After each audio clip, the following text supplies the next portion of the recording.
இன்றே டவுன்லோட் செய்து உங்கள் ஃபேவரட் ஷோக்களை என்ஜாய் பண்ணுங்க. மனோகரி, நடக்க போற காரியத்துக்கு என்னெல்லாம் வேணும்னு எல்லாத்தையும் நீ கரெக்டா எழுதிக்கிட்டியா? நாளைக்கு எந்த பிரச்சனையும் வரக்கூடாது. எல்லாம் பக்கத்துல இருந்து பாத்துக்கிறேன் அமர். தம்பி, நாளைக்கு இறந்த அந்த பொண்ணோட சொந்தக்காரங்க எல்லாரையும் கூப்பிடுங்க.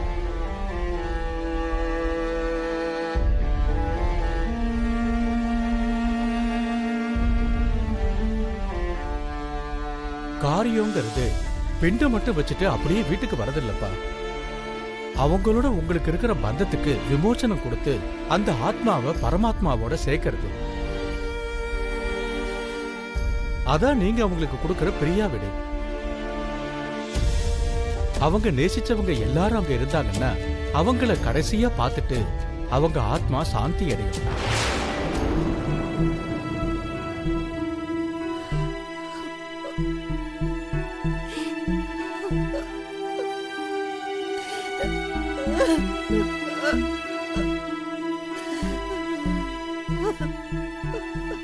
அவனுக்கு ஆறுதல் சொல்ற நீயே இப்படி அழுதா எப்படிமா?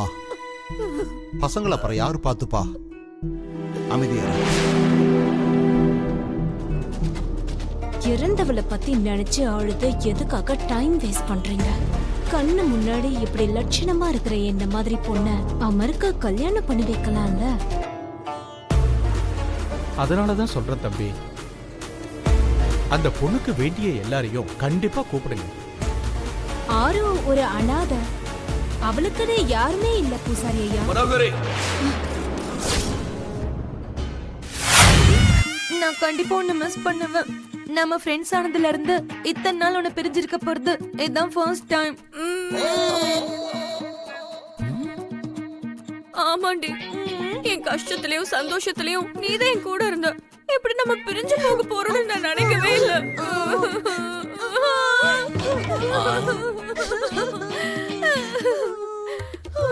எப்பா தாங்க முடியல சாமி. அம்மா,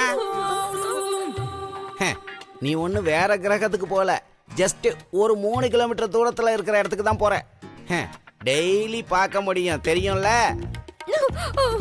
ஒரே இடத்துல இருக்கிறதுக்கும் ஒரே சிட்டில இருக்கிறதுக்கும் நிறைய டிஃபரன்ஸ் இருக்கு அங்கிள். அங்கிளா? யாருமா? யாருக்கு அங்கிள்? அங்கிள்ங்கற ஏன் இப்படி கத்திட்டு இருக்கீங்க? சரி விடுங்க, அண்ணானு கூப்பிடுறேன். பாவண்டி, விட்டுரு. சரி வா, ஏதோ ரொம்ப யோசிக்காத. உனக்கு எப்ப என்ன பாக்கணும்னாலும் நீ வீட்டுக்கு வந்துரு.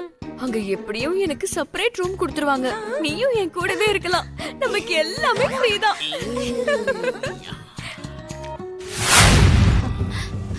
கல்யாண பேச்சுனாலே அமர கல்யாணம் பண்ணிக்கிறதுக்கு என்ன தவிர வேற யாரு இருக்கா?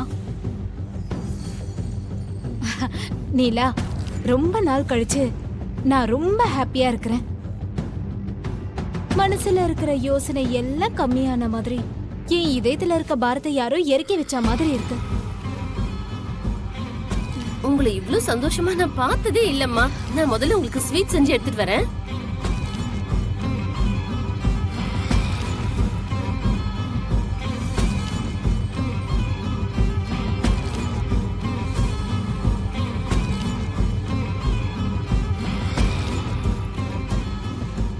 மிஸ்டர் குப்தா, எதுக்கு மனு அவ்வளவு ஹாப்பியா இருக்கா? எதுக்கு அவ ஸ்வீட்ஸ் எடுத்துட்டு வரேன்னு சொன்னா? அத போய் முழுசா கேளு, உனக்கே நல்லா புரியும்.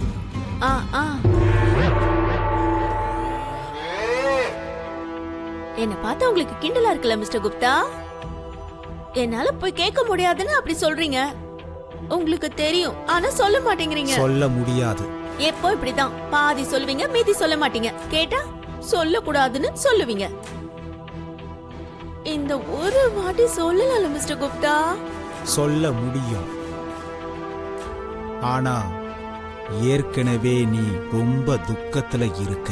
இத சொல்லி இன்னும் உன்னை கஷ்டப்படுத்த விரும்பல. அத கேட்டா உன்னால தாங்கவும் முடியாது. ஒண்ணு ஆகாது, சொல்லுங்க குப்தா. இந்த ஒரு நாள் தான் இருக்கு.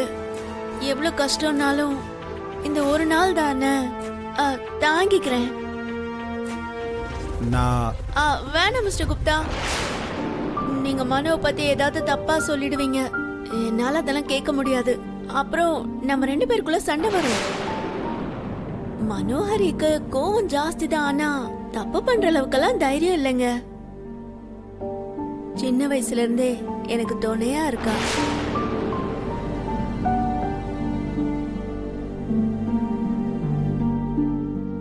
அவ என்னோட பெஸ்ட் ஃப்ரெண்ட் குப்தா.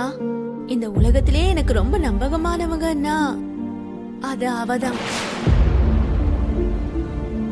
அவரு, குழந்தைங்க, குடும்பம், இந்த வீடு, இது எல்லாமே நடுவுல வந்ததுதான். ஆனா மனோ மட்டும்தான் ஆரம்பத்துல இருந்தே இருக்கா. ஐயோ, இவ்வளோ அப்பாவியா இருக்கியே. முதல்ல இருந்து கூட இருக்கான்னு நீ நினைச்சுக்கிட்டு இருக்க. ஆனா உன் வாழ்க்கையவே அழிச்சு அந்த வாழ்க்கையை அவ வாழணும்னு நினைக்கிற. நான் இறந்துட்டதால அவ திரும்பவும் அனாதை ஆயிட்டேன்னு எவ்வளவு வருத்தப்பட்டிருப்பான்னு எனக்கு மட்டும்தான் தெரியும். அப்போ அந்த சந்தோஷமும் கொண்டாட்டமும் எதுக்கு மகளே? குழந்தைங்களுக்கு கேர்டேக்கர் கிடைச்சிட்டால, இனிமே குழந்தைங்க நல்லா இருப்பாங்கன்னு மனு சந்தோஷப்படுறா.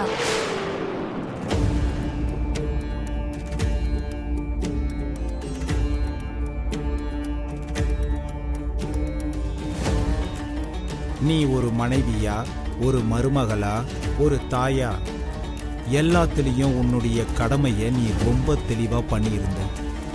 ஆனா உன் சிநேகிதி விஷயத்துல தான் நீ ரொம்ப பெரிய தப்பு பண்ணிட்ட. ஒரு கெட்ட சவகாசத்தை வச்சுக்கிட்ட. அதனோட விளைவு தான் உன்னுடைய மரணம். உன் உயிரை எடுத்த அந்த மனுஷி மேல நீ காட்டுற அன்பை பார்க்கும்போது அந்த உண்மை எப்பவுமே உனக்கு தெரியக்கூடாதுன்றது தான் என்னுடைய ஆசை. லாஸ்ட் ரவுண்ட்ல நான் ரொம்ப பயந்துட்டேம்மா, நீ எங்க ஃபெயில் ஆயிடுவியோன்னு. ஆனா உனக்கு என்ன கல்யாணமும் ஆகல, கோலத்தையும் பேத்துக்கல. பசங்களுக்கு என்ன பிடிக்குமோ அத நல்லா தெரிஞ்சு வச்சிருக்கமா. நான் கண்டுபிடிச்சேன். நான் என்ன அவ்வளவு தெளிவா? சூப்பர் மார்க்கெட்ல எனக்கு ஒரு லேடி ஹெல்ப் பண்ணாங்க. அவங்க சொன்னதுதான் நான் வாங்கிட்டு வந்தேன். லேடியா? அது யாரு? பசங்களுக்கு எது பிடிக்கும்னு அவங்களுக்கு எப்படி தெரியும்? எப்படி தெரியணும்லாம் எனக்கு தெரியாது. ஆனா அவங்க உங்க வீட்டு பக்கத்துல தான் இருக்காங்க.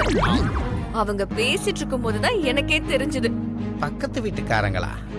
எங்க வீட்டுக்கு பக்கத்துலயா? பக்கத்து வீட்டுல யாருமா இருக்காங்க எனக்கு தெரியாம? காலையில நான் இன்டர்வியூக்கு வரும்போது கூட அவங்க அங்கதான் இருந்தாங்க. இன்ஃபேக்ட் நம்ம வெளியில வரும்போதும் கூட அவங்க லான்ல தான் தூரமா இருந்தாங்க. நான் பார்க்கலையே. என் கல்ல யாரும் பண்ணலையே. யார் அவங்க? எப்படி இருப்பாங்க? எப்படி இருப்பாங்கன்னா